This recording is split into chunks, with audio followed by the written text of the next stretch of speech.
Haleluya, haleluya. Jumpa lagi dengan saya, nama saya Nestorus. Hari kan saya membahas tentang Ibu Pui, Bapak Ibu ya. Siapa sebenarnya yang Ibu Pui jumpai? Ya, Yesus yang mana? Ya kan. Dan saya lihat Ibu Pui itu menggambar Yesus, Bapak Ibu. Dan saya belum pernah menemukan pendeta yang menggambar Yesus seperti itu. Never.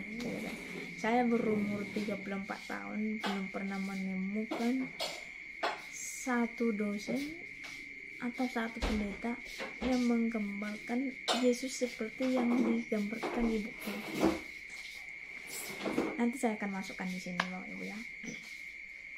Dan cara orang nggak bisa melihat ini ya, nggak jelas ya. Jadi gambarnya Ibu P ini, gambarnya kalau saya lihat ini bukan gambarnya Yesus tapi malaikat terbuang, dan agak menyeramkan Bapak Ibu ya. Agak menyeramkan dan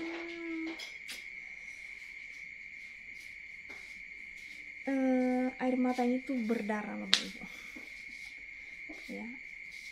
Kalau saudara membaca Matius, Markus, Lukas, Yohanes, karena Matius, Markus, Lukas, Yohanes ini menceritakan tentang Yesus dengan detail. Atau cobalah dulu nonton film Tuhan Yesus, mau bahasa apapun adanya ya di YouTube ya.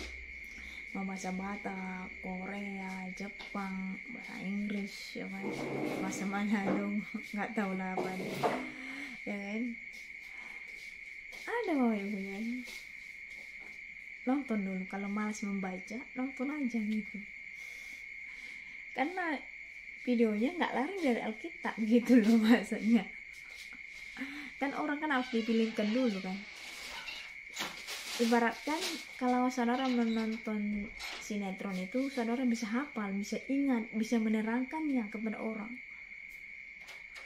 Ini hari ini kan lagi main bola nih ya kan. Nanti besok di sekolah saudara akan cerita-cerita siapa yang paling the best ya, siapa yang paling bagus. Saudara bisa cerita mulai dari awal sampai akhir. Saudara bisa ceritakan siapa pemenangnya ya kan. Tetapi kalau saudara baca buku, disuruh baca dan disuruh menerangkan, gak akan bisa menerangkannya karena gak nangkap. Jadi kalau saudara mau mengetahui tentang Yesus, nontonlah dulu film Tuhan Yesus ya, supaya ya, koneksinya itu langsung nangkep. Jadi gambarnya ini Bapak Ibu menyeramkan Bapak Ibu ya. Tidak, saya lihat tidak ada sukacita ya kan. Padahal Yesus itu bersukacita Bapak Ibu ya, damai sejahtera ada di dalam dirinya. Waktu saya bermimpi tentang Yesus Bapak Ibu di alam mimpi ya, saya bisa merasakan hawanya Bapak Ibu.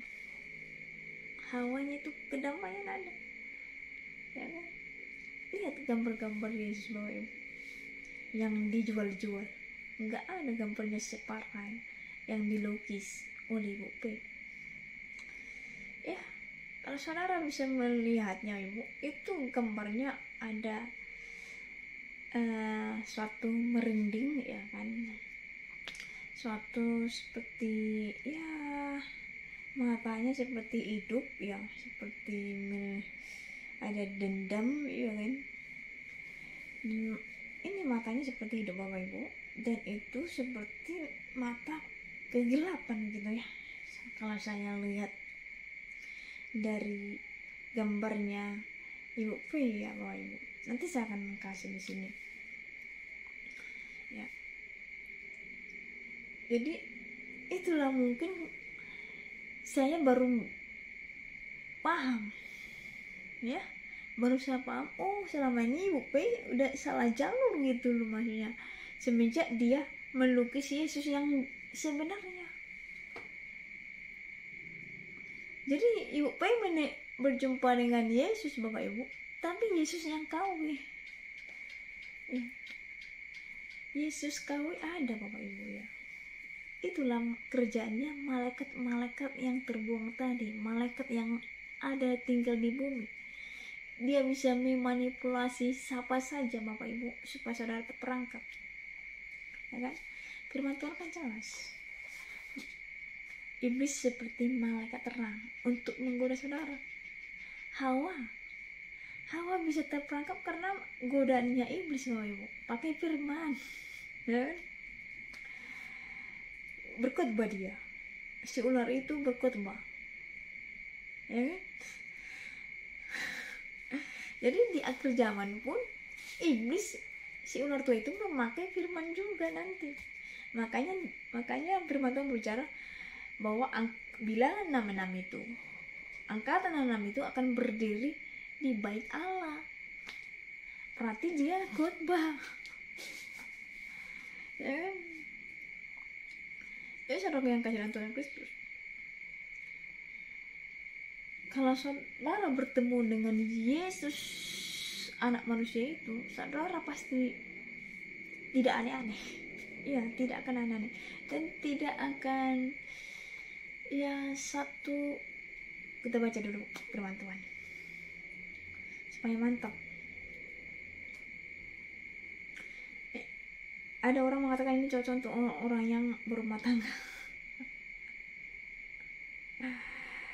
Ini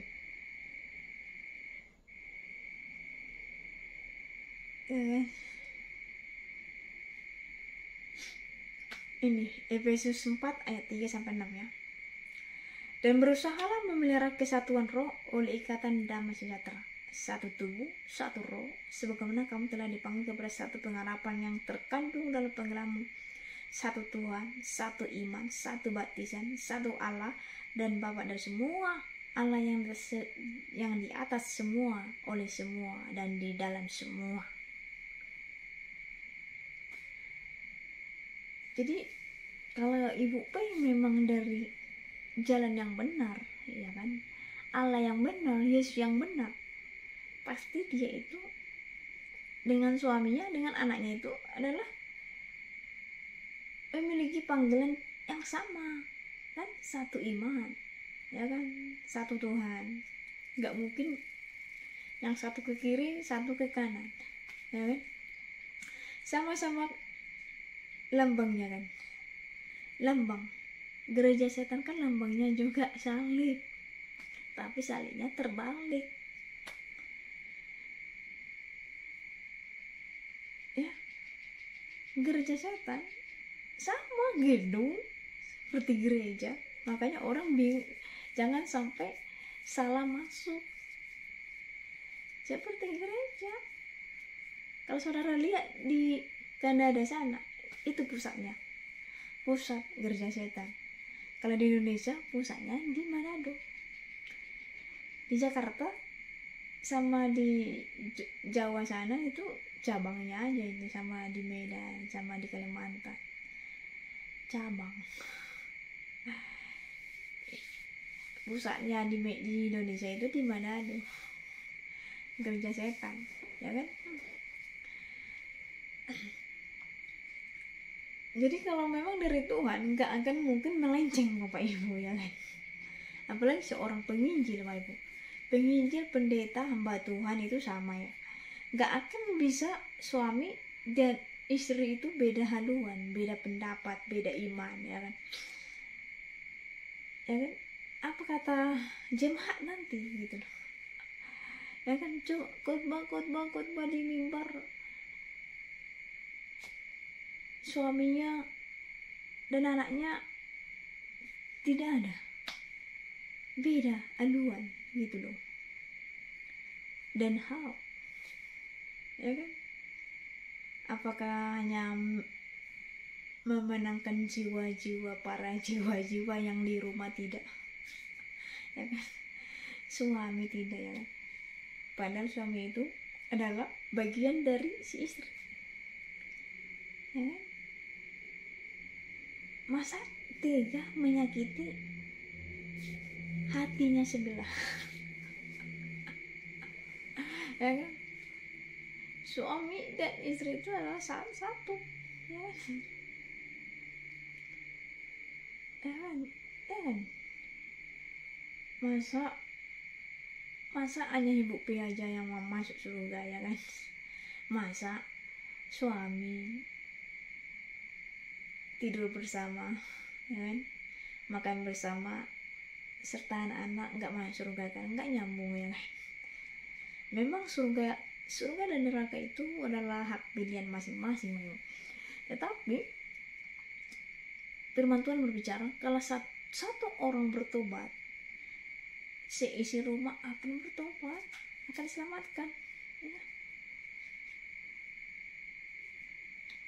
Apalagi orang tua seorang ibu yang dipakai nih, pasti anak-anaknya akan terikut loh. Ini enggak bisa lari, kan biasanya kan laki-laki kan senang sama ibu, ya kan? Ini enggak lari sama ibu, ya kan? Kasihan lah sama anak sama suami, ya kan? Yang sama ke gereja kian ini nggak sama lagi, ya kan? Pergumulan, ya. Ini malaikat itu selalu memberikan kekayaan, Bang. Apa yang saudara minta, kalau saudara bersekutu dengan mereka, apa aja saudara minta akan dikabulkan secepatnya, supaya saudara cepat terperangkap, supaya cepat saudara menjual jiwa saudara kepada mereka. Gampang Bapak Ibu, tapi jiwa saudara udah terjual, kan? Jadi sehingga tidak bisa lagi membedakan di mana kebenaran itu.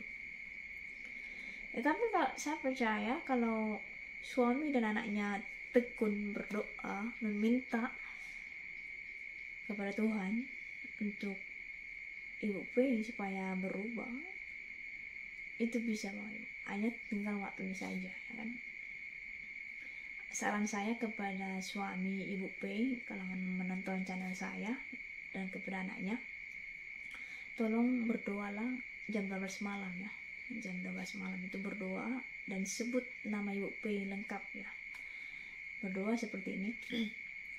Dalam nama Tuhan Yesus Kristus, darah yang kudus menyucikan pikiran, jiwa, roh, dan tubuh. Sebutkan namanya, Ibu P titik. Di dalam nama Tuhan Kristus, pulihkan, sembuhkan. Amin. Gitu saja.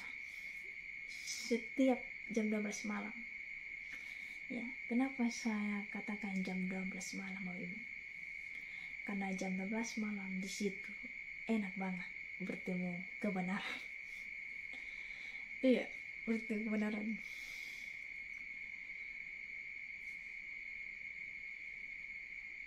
Saya lebih jarang orang berdoa di jam 12 malam, takut mereka nanti berjumpa. Sebenarnya saudara kita muslim ini, mereka ada sholat jam 12 malam, Ibu, tetapi jarang mereka lakukan karena mungkin ada sesuatu yang mereka sembunyikan, nggak tahu ya. Mungkin kalau mereka berdoa jam 12 malam, mungkin bisa connect sama siapa yang datang. Jadi kalau saudara mau cari kebenaran, berdoalah sungguh-sungguh jam 12 malam. Tuhan akan datang. Kalau saudara mencari kebenaran, siapa itu Yesus, saudara tekun jam 12 malam berbicara seperti tadi. Kalau betul-betul Yesus adalah Tuhan, tunjukkan keberadaan. Maksudnya keberadaan bukan Yesus muncul gitu, ya kan? Enggak. Maksudnya kita bisa merasakan the feel, ya, kita merasakan hawanya, ya kan? Waktu kita tidur pun kita bisa merasakan hawa Yesus datang, Bapak Ibu. Cahaya seorang cahaya. Makanya kalau orang berkesaksian, mereka melihat cahaya bintang timur, cahaya dari timur menyentuh hatinya. Itu ya. Setiap jam 12 malam saudara berbicara, jika benar-benar Yesus adalah Tuhan dari segala Tuhan, Allah yang luar biasa, buktikan supaya aku menyembahmu. Saya yakin kalau saudara berbicara seperti itu tiap malam, saudara rindu akan kebenaran, Tuhan akan connected dengan saudara, ya. Karena Tuhan itu maha adil, Bapak Ibu. Kenapa saya bilang maha adil? Karena sudah tertulis di Alkitab, saya adalah pintu. Kan bukan saya, ada tulisan di Alkitab. Maksudnya saya, Yesus, saya adalah pintu. Jadi siapa yang mengetuk pintu, pintu akan dibukakan untuknya. Siapa yang meminta, dia akan diberi.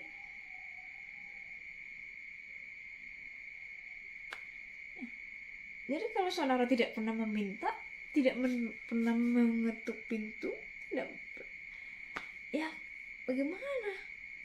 Ya kan, bagaimana Tuhan datang gitu? Dan kalau saudara ada kerinduan untuk bertemu dengan Tuhan, kita minta dengan dari hati kita, gak usah kita berteriak, gak usah kita berteriak supaya dengar orang, gak perlu. Berdoa di dalam hati pun perlu, cukup, Bapak Ibu. Berdoa di dalam hati pun cukup, gak usah harus pakai apalah gitu ya kan, supaya didengar orang, ya gak perlu, just simple aja. Karena yang Tuhan lihat itu adalah hati, Bapak Ibu, ya. Hati saudara apakah rindu dengannya, ya kan? Jangan hanya rindu somebody, ya kan? Ya kan, tapi rindulah akan Allah. Ya, I miss you Lord. Ya kan? Jadi saudara yang kasih nonton Kristus, dari buahnya saudara bisa lihat siapa sih yang di jalan yang benar, ya kan? Siapa sih yang benar-benar berpengalaman dengan Tuhan?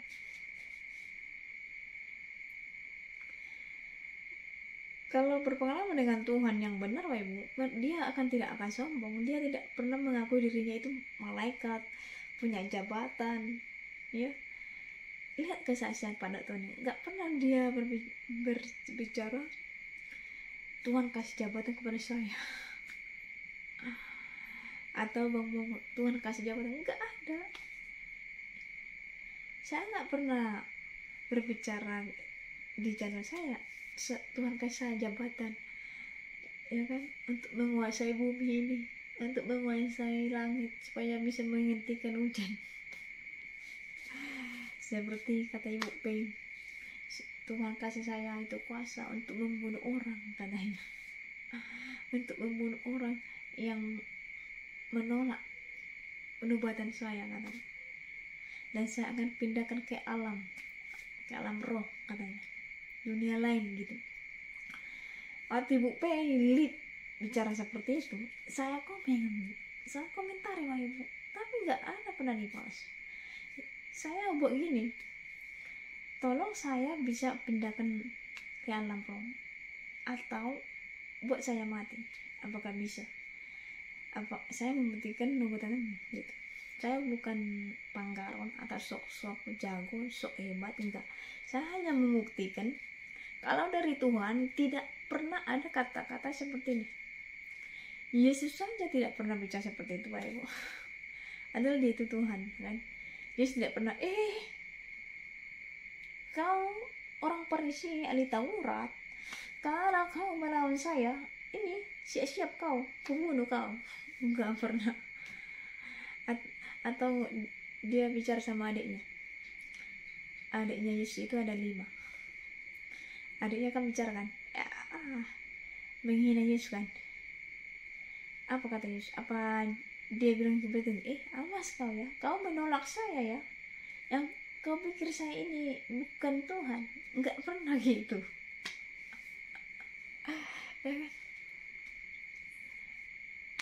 Jadi sosok yang dikasih Ibu Pei seakan-akan Allah kita itu, Yesus kita itu seakan-akan menyeramkan gitu loh, maksudnya menghukum gitu loh maksudnya ya, karena dosa saya, dosa seluruh manusia, Allah rela menjadi manusia baik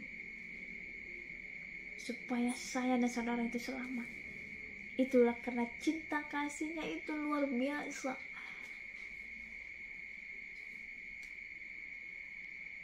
Kalau saudara baca perjanjian baru, gak ada satu orang yang berdosa itu Tuhan marah. Ada nggak? Nggak pernah. Atau bertobat kau, bertobat kau itu nggak tahu diri kau. Suami orang kau temani ya kan? Kan Yesus berbicara kepada perempuan Samaria, Bapak Ibu ya. Yesus meminta air. Gitu. Jadi kan Yesus kan bilang kan, Yesus tidak bilang kau bertobat kau itu jelas nggak suamimu kau tiduri, nggak lebih dari satu lagi ya kan, lebih dari satu satu aja nggak puas gitu ya. Aduh, jadi hati-hati ya yang memiliki suami, yang memiliki istri, karena ini kan ada roh perzinahan ya, tahun ini sama tahun depan itu ada roh perzinahan.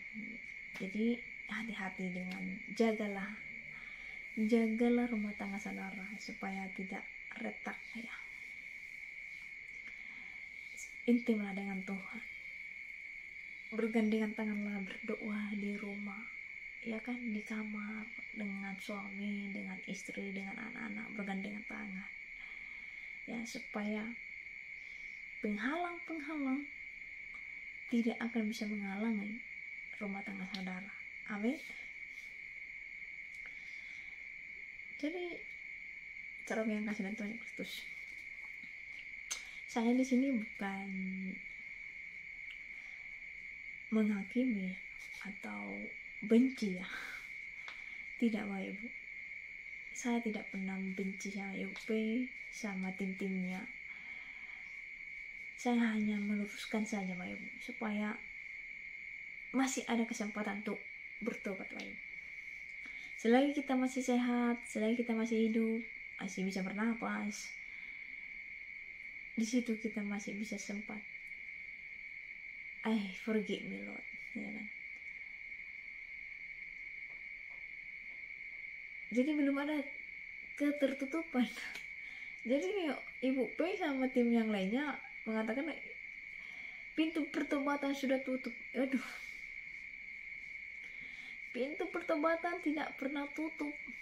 Karena kenapa saya bilang pintu pertobatan tidak pernah tutup?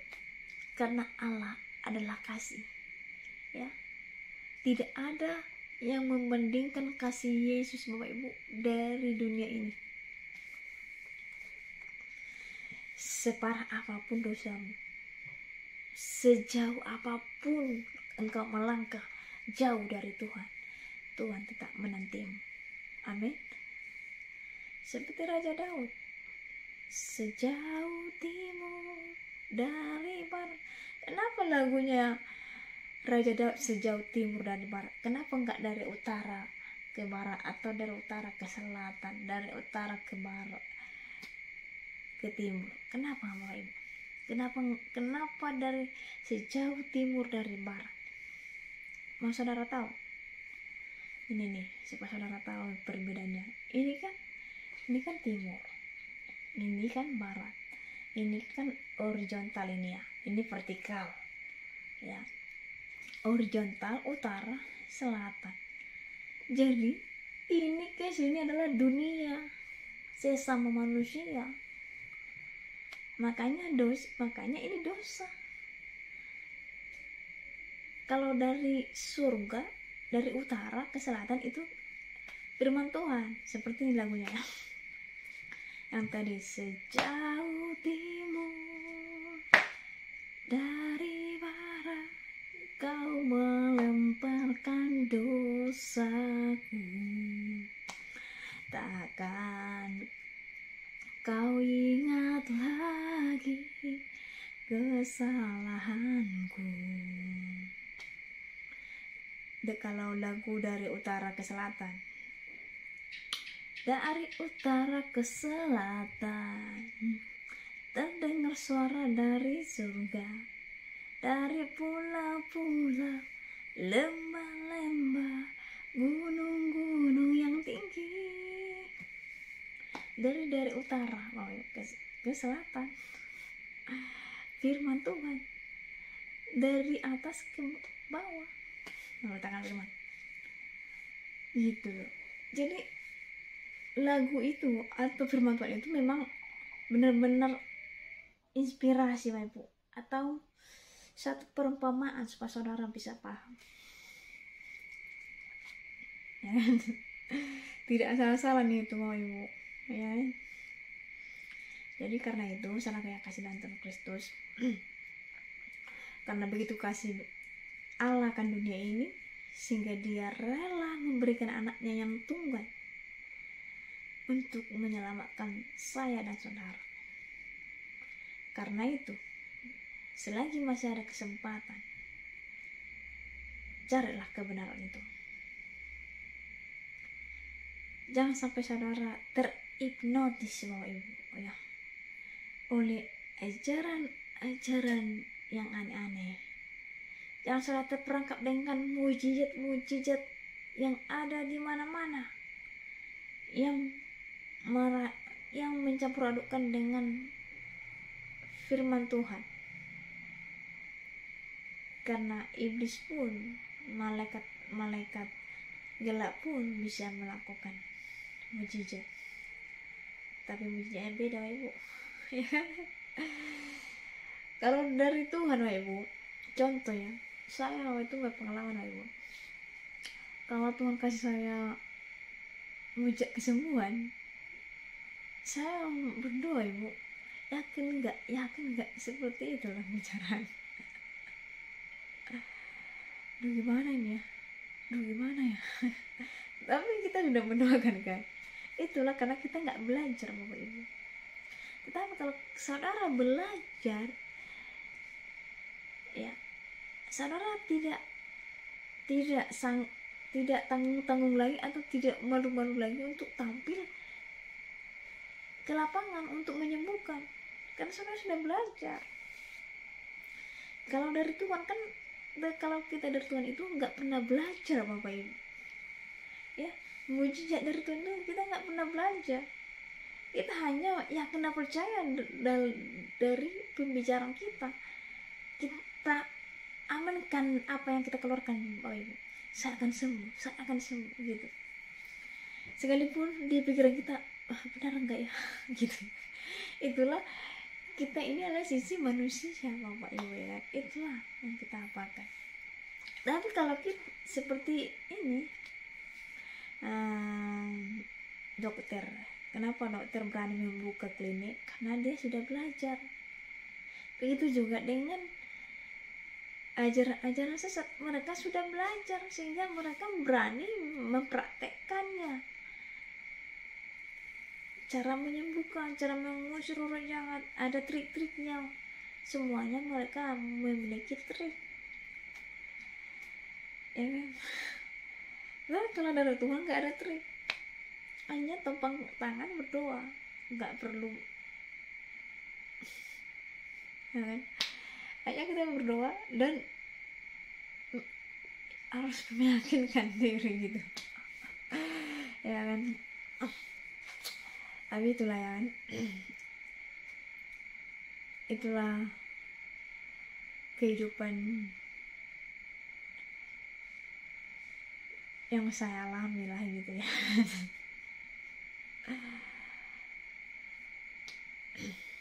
Dan saudaraku yang kasih Tuhan Kristus ya, penutupnya supaya saudara tidak membingungkan ya kan, seperti yang dikatakan, ngapain sih ngurus orang gitu, ngapain sih, biarkan aja gitu, atau beritakanlah, gak usah usik orang lain gitu kan ya. Apakah meluruskan firman Tuhan tidak, firman Tuhan tidak memberitakan Injil? Paulus Bapak Ibu menegur Paulus menegur Petrus ya. Paulus menegur Petrus ya. Paulus itu menegur Petrus itu terang-terangan ya. Dan menegur rasul lainnya karena ajarannya menyimpang. Karena tidak banyak, saya lihat tidak banyak seperti Paulus ya, para pendeta. Saya nggak tahu kenapa mereka nggak berani seperti Paulus menegur langsung Bapak Ibu. Ada ajaran-ajaran aneh-aneh gitu ya kan. Mungkin karena takut mereka ada serangan negatif mungkin ya. Karena nggak semua orang kan memiliki bisa kuat mental ya, serangan negatif ya kan.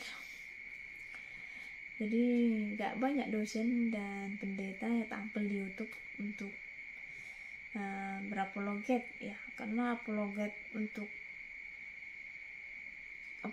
muslim banyak lah ya. Berapologet untuk sesama Kristen ini nggak banyak, nggak berani ya orang sanggup Bapak Ibu, karena ini tadi pasti ada serangan negatif ya. Karena ya itu tadi saya katakan, kalau saudara tidak berpengalaman dengan Tuhan, susah Bapak Ibu untuk memiliki kasih itu. Iya, harus berpengalaman. Jadi saran saya,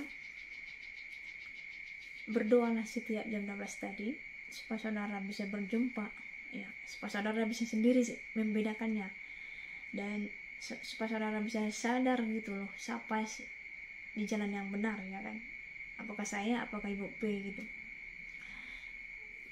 Jadi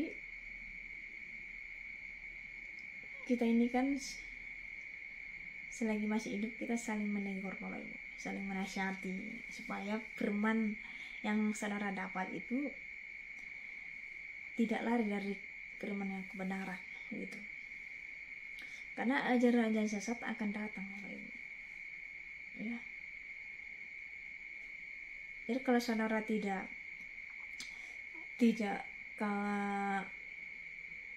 kau tanam ya, firman Tuhan itu saudara tidak kau tanam mulai dari sekarang ya,